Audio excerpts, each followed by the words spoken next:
E aí, segundão da minha vida, tudo bom? Então, hoje nós vamos ver a última aula de literatura do caderno 7, né, Manuel Bandeira, outro ícone do nosso modernismo, tá?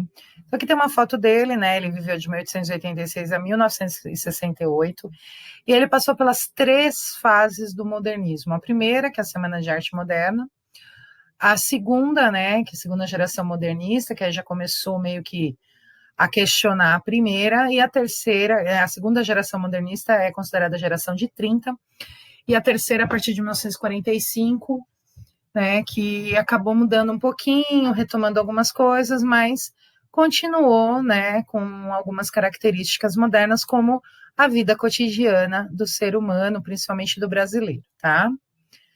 Bom, vamos ver a divisão poética da obra desse autor, tá?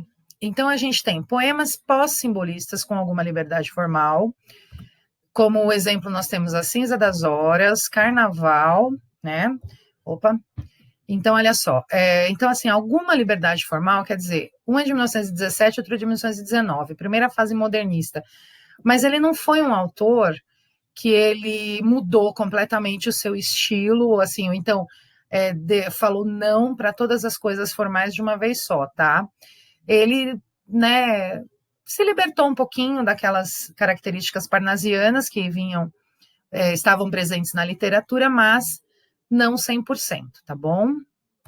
Aí a gente tem os poemas de transição, quer dizer, dessa primeira fase, né, para a segunda fase. Então, ó, Ritmo Dissoluto, né, é um dos exemplos, tá? Que ele já começou a ter um pouco mais de liberdade aqui.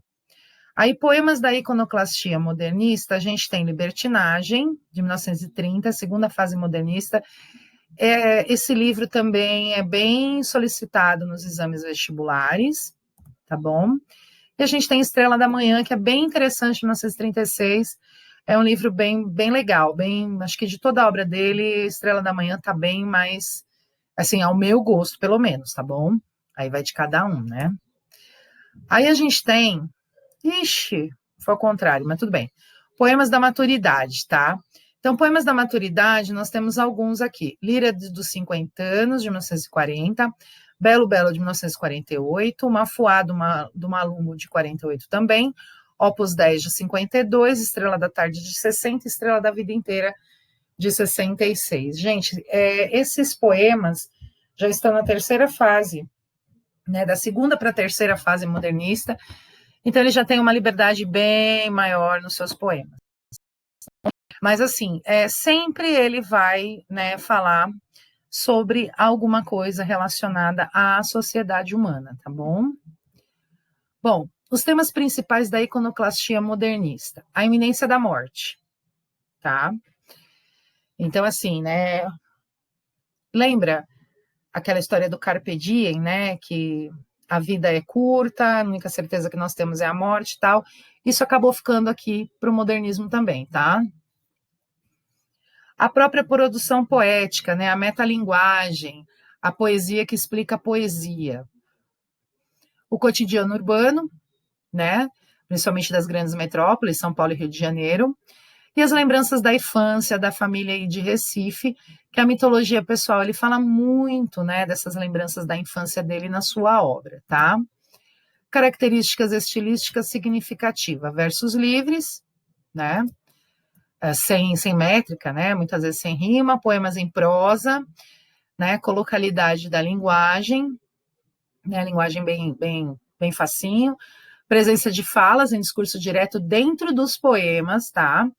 O lirismo marcado pela simplicidade, né, porque como um bom modernista, poema simples. Pessoal, cabe aqui uma lembrança de um poema dele chamado Poema Retirado de uma Notícia de Jornal, que é um poema em prosa, tá?